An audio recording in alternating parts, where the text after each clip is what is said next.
Hello students, I welcome all of you in Kenes Educare. Today we are solving exercise number 11.4 of your chapter mensuration. This chapter is from your 8 mathematics NCERT. तो question number 1 देखिए, given a cylindrical tank in which situation will you find surface area and in which situation volume. Okay, first यहाँ पर दिया है to find how much it can hold. Second दिया है number of cement bags required to plaster it and to find the number of smaller tanks that can filled with the water from it. Okay, मतलब अभी देखिए find how much it can hold, मतलब यहाँ पर हम volume निकालेंगे. So in this situation we can find the volume. Second में यहाँ पर number of cement bags required to plaster it, मतलब इसका सरफेस एरिया हमें निकालना पड़ेगा. एंड आफ्टर दैट नेक्स्ट के लिए यहाँ पर to find the number of smaller tanks can be filled, मतलब यहाँ पर अगेन हम वॉल्यूम निकालेंगे. Correct. Next question, diameter of the cylinder A is 7 centimetre and height 14 centimetre. Diameter of the cylinder B is 14 centimetre and height 7 centimetre. Without doing any calculation can you suggest whose volume is greater, क्या इसका किसका volume यहाँ पर ज़्यादा होगा. Then verify it by finding the volume of both the cylinders. Check whether the cylinder which greater volume also has a greater surface area. तो students देखिए, cylinder B has a greater volume verification. यहाँ पर देखिए उसका volume यहाँ पर of cylinder ए क्या हो जाएगा, पाई r square H.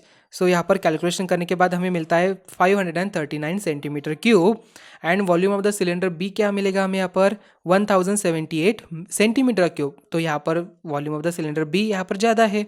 Hence the volume of the cylinder B is the double to that of cylinder A. Hence it's verified. Okay, then total surface area of the cylinder A is equal to 2 pi r in bracket h plus r, जो बनता है 385 centimetre cube. तो total surface area of the cylinder B आ जाता है 2 pi r in bracket h plus r से 616 centimetre cube. तो cylinder B has the greater surface area. Then students find the height of the cuboid whose base area is 180 centimeter square and the volume is 900 centimeter cube. तो student देखिए, area of the base L B is equal to 180 centimetre square. So volume 900 centimetre cube दिया है.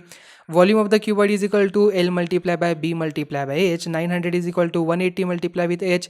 So H is equal to आ जाता है 5 centimetre. Hence the required height 5 centimetre. Okay, question number 4, a cuboid is of a dimension 60 by 54 by 30 centimeter. How many small cubes with side 6 centimeter can be placed in the given cuboid?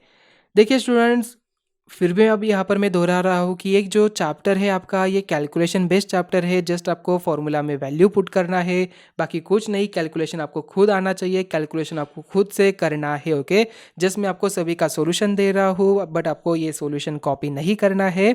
आप क्या करोगे, just question पढ़ोगे, formula आपको recall है तो formula लिख लीजिए, या तो सॉल्यूशन में आपको फार्मूला दिया है, with the help of that formula आपको आंसर फाइंड आउट करना है. कैलकुलेशन आप खुद से करोगे. Okay, so volume of the cuboid L B H जो यहाँ पर 97,200 सेंटीमीटर क्यूब आ जाएगा.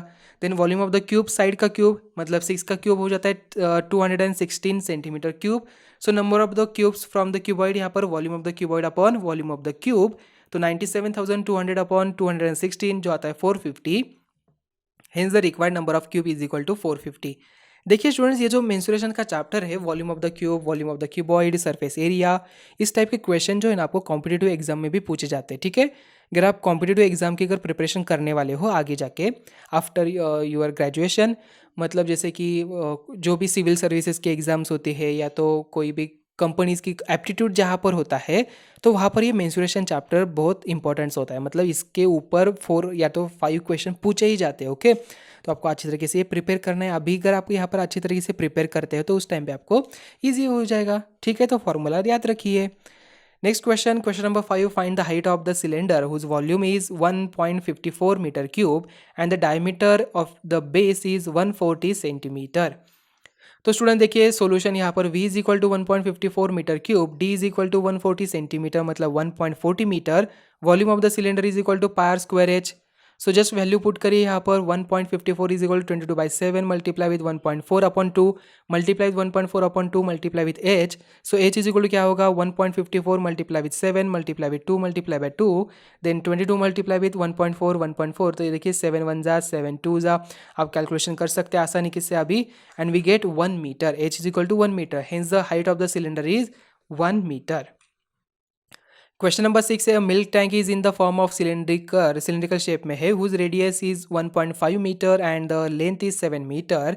Find the quantity of the milk in the litres that can be store in the tank. Okay, देखिए students, here r is equal to 1.5 metre, h is equal to 7 metre, volume of the milk tank is equal to pi r square h.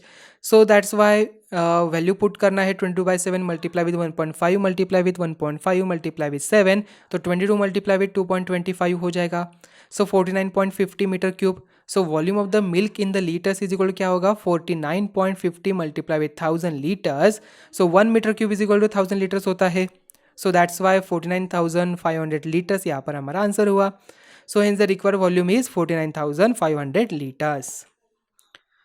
Question number 7. If each edge of the cube is double, how many times will the surface area increase and how many times will its volume increase? Okay, इसके लिए हम क्या करेंगे, original surface area 6x cube, यहाँ पर हमने क्या किया, let the edge of the cube is x centimetre.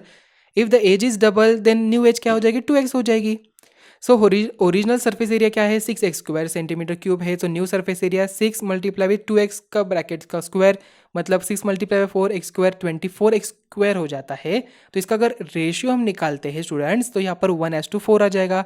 Hence the new surface area will be 4 times the original surface area. अभी वॉल्यूम अगर देखते हैं तो x क्यूब हो जाएगा एंड न्यू यहाँ पर वॉल्यूम क्या हो जाएगा 8x क्यूब. इसका रेशियो निकालते हैं तो 1:8, मतलब new volume will be 8 times the original volume. यहाँ पर देखिए 1:8 आया ना, तो ये क्या है 8 टाइम्स हो जाएगा. ठीक है, next question, question number 8. Water is pouring into a cuboidical reservoir at the rate of 60 litres per minute. If the volume is reservoir is 108 metre cube, find the number of the hours it will take to fill the reservoir. Then student देखिए volume of the reservoir यहाँ पर 108 metre cube, जो litres में अगर निकालते हैं तो 108,000 litres में आ जाएगा. Volume of the water flowing into reservoir is 1 minute is equal to 60 litres. इसका मतलब volume of the reservoir upon rate of flowing the water. तो यहाँ पर डिवाइड बाय 60 करते हैं तो 10 get cancel and we get 1800 minutes. मतलब अगर आवर्स में निकालना है तो 1800 अपॉन 60, 30 आवर्स यहाँ पर बनता है. So hence the required are to fill the reservoir यहाँ पर 30 आवर्स बन जाता है. ओके, तो स्टूडेंट्स इसी के साथ ही हमारी एक्सरसाइज नंबर 11.4 यहाँ पर ही एंड हुई. स्टूडेंट्स मैं फिर से बता रहा हूँ कि ये जो चैप्टर है it's a very important. As अगर आपके फ्यूचर में आप कोई भी कॉम्पिटिटिव एग्जाम देते हो, या तो आपको कोई स्कॉलरशिप एग्जाम देना हो, ओलंपियाड्स के एग्जाम की आप प्रिपरेशन कर रहे हो, या तो आप आफ्टर दैट 12 के बाद भी जो भी कॉम्पिटिटिव एग्जाम्स होती है वहाँ पर ये चैप्टर्स इम्पॉर्टेंट है.